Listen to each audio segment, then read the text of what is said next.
It's left up to the imagination to decide if what we go through on a daily basis or in a certain situation can be heard by others. I might not even be able to see how he feels, but I can take educated guesses.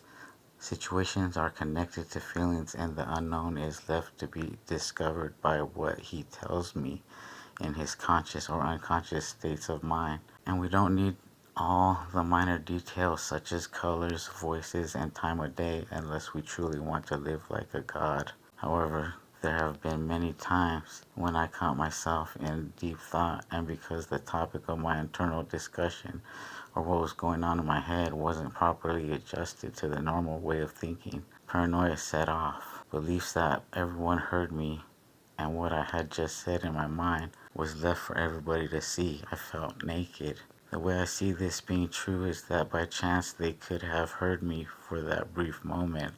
The power to retain that level of concentration by a group of people is a power that doesn't agree with basic communication and must be exhausting for it to even exist for 1 second. It only exists in my mind and their subconscious state that was true, but couldn't be reflected upon because, like a light switch, their communication and memory had to come to terms with all of that we are made of as a sophisticated being and people. Like someone being under a spell for a brief moment, they wouldn't be able to tell what was going on and what they were doing. But this is more sophisticated. They would be actually doing something or on pause for a brief moment. Someone did hear me, but that is only because I creatively designed that to be so. I always want people to hear me, even if they're not real and have to be manufactured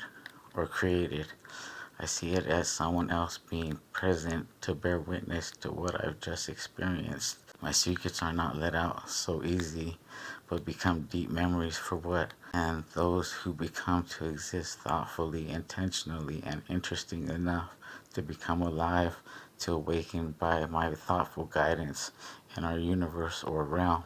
They then begin to thrive and become interesting beings in the power they have to oversee me and fall in love because they see the importance of how fragile life can be averted.